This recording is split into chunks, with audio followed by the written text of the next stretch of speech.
नमस्कार बालमित्रांनो, कसे आहात सगळे? मजेत ना? आज ना आपण एका खूप गमतीदार मित्राला भेटणार आहोत. हा मित्र कोण आहे माहिती आहे का? हा आहे आपला गोल गरगरीत भोपळा. आज आपण तुमच्या पहिलीच्या पुस्तकातली भोपळा ही अतिशय सुंदर आणि मजेची कविता पाहणार आहोत. तर मग सगळे तयार आहात ना? चला तर आपण ही छानशी कविता ऐकूया.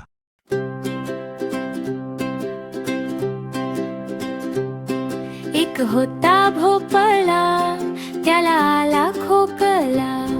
खोकून खोकून थकला, फटकन फुटला. भोपळ्याच्या बिया रानभर झाल्या. पाऊस पडताच तरारून आल्या. भोपळ्याचे वेल वाढत गेले. भोपळ्याच्या वेलांना भोपळे आले. कोवळे कोवळे छान छान भोपळे आजीने बाजारात नेऊन विकले. चला सुरुवातीला आपण या सुंदर चित्राकडे वळूया. मुलांनो, मला सांगा, या चित्रात तुम्हाला काय काय दिसतंय बरं? जरा नीट बघा हा. तिकडे डावीकडे पहा, एक मोठा केशरी रंगाचा भोपळा चक्क माणसासारखा खोकताना दिसतोय, हो ना? आणि त्याच्याच आजूबाजूला किती छान हिरवेगार वेल पसरलेत. उजवीकडे बघा, एक हसतमुख आजीबाई डोक्यावरच्या टोपलीत भरपूर भोपळे घेऊन अगदी आनंदाने चाललीये. तुम्हाला माहितीये का, या चित्रात आपली आजची सगळी कविता लपलेली आहे. आता आपण कवितेची सुरुवात करूया. सर्वांनी अगदी लक्ष देऊन ऐकायचं बरं का. एक होता भोपळा, त्याला आला खोकला. आता तुम्हीच विचार करा मुलांनो, एका अशा गोलगरगरीत भोपळ्याला जर तुमच्यासारखा सर्दी खोकला झाला तर तो कसा दिसेल? आपल्या या कवितेतल्या भोपळ्याला ना असाच खूप मोठा खोकला आलाय. मग पुढे काय झालं माहितीये? ऐका हा. खोकून खोकून थकला, फटकन फुटला. अरे बापरे, खोकून खोकून तो बिचारा भोपळा इतका थकला ना की शेवटी एका मोठ्या आवाजासोबत, म्हणजे अगदी फटकन, अचानक फुटला. तुम्हाला ऐकू आला ना तो फटकन आवाज? हा शब्द तुम्ही पण अगदी जोरात आणि मजेत म्हणायचा हा.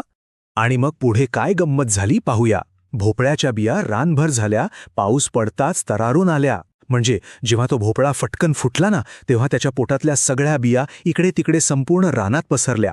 आणि जसा आकाशातून टपटप पाऊस पडायला लागला, तशा त्या बियांमधून छोटी छोटी सुंदर रोपं अगदी तरारून, म्हणजेच खूप वेगाने आणि जोमाने जमिनीतून वर आली. बघा, निसर्गाची ही जादू किती छान आहे ना. आता यापुढची गंमत तर खरोखरच खूप मजेची आहे. भोपळ्याचे वेल वाढत गेले. भोपळ्याच्या वेलांना भोपळे आले. पावसाच्या पाण्यामुळे ती छोटी रोपं बघता बघता मोठी झाली आणि त्यांचे लांबच लांब हिरवेगार वेल जमिनीवर पसरत गेले. आणि काय जादू झाली बघा, त्या वेलांवर परत नवीन गोल गोल केशरी रंगाचे सुंदर भोपळे आले. एका भोपळ्यापासून किती सारे नवीन भोपळे तयार झाले बघा. आता कवितेच्या शेवटच्या ओळी ऐका हा. कोवळे कोवळे छान छान भोपळे आजीने बाजारात नेऊन विकले. ते जे नवीन आलेले भोपळे होते ना, ते अगदी मऊ, कोवळे आणि दिसायला पण खूप छान होते. मग मगाशी आपण चित्रात पाहिली ना ती हसतमुख आजी, तिने काय केलं तर तिने ते सगळे कोवळे भोपळे टोपीत गोळा केले आणि थेट बाजारात नेऊन विकले. आणि इथे आपली ही छानशी कविता पूर्ण होते. दादासाहेब कोते यांनी ही खूप सुंदर कविता लिहिली आहे बरं का. तर मुलांनो, यातला सर्वात महत्त्वाचा मुद्दा असा आहे की भोपळा ही फक्त एक गमतीदार गोष्ट नाहीये हा, तर ती एक अतिशय पौष्टिक भाजी आहे. तुम्हाला माहिती आहे का, अशा वेगवेगळ्या पालेभाज्या आणि फळभाज्या खाणं आपल्या शरीरासाठी खूप गरजेचं असतं. भोपळ्यासारख्या भाज्यांमुळे आपल्याला भरपूर ताकद मिळते आणि आपण अगदी निरोगी, म्हणजेच कधीही आजारी न पडता अगदी स्ट्रॉंग राहतो. त्यामुळे यापुढे आईने ताटात दिलेली कोणतीही भाजी अगदी आवडीने खाल्लीच पाहिजे. चला, आता आपण एक छोटासा खेळ खेळूया. मी तुम्हाला काही सोपे प्रश्न विचारणार आहे. सगळे तयार आहात ना?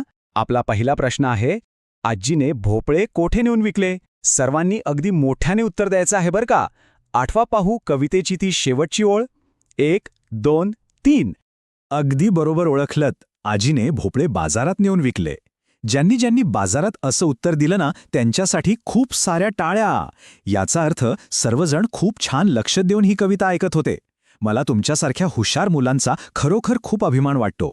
आता आपण आपला दुसरा प्रश्न पाहूया. वेलीवर येणाऱ्या भाज्यांची नावे सांगा.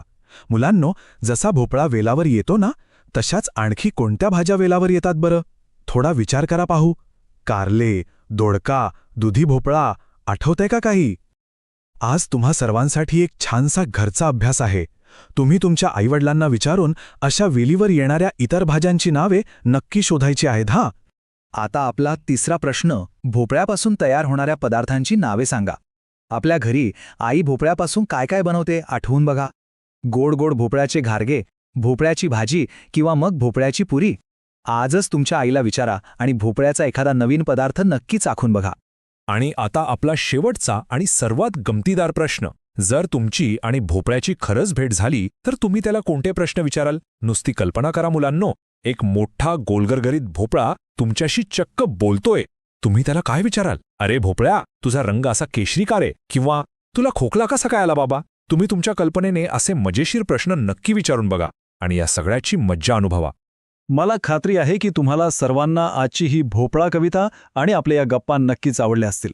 अशाच छान छान कविता, गोष्टी आणि नवनवीन गोष्टी शिकण्यासाठी तुमच्या आईवडिलांना नक्की सांगा की त्यांनी मराठी स्मार्ट स्कूल नवीन अभ्यासक्रम या चॅनलला सबस्क्राईब करावं.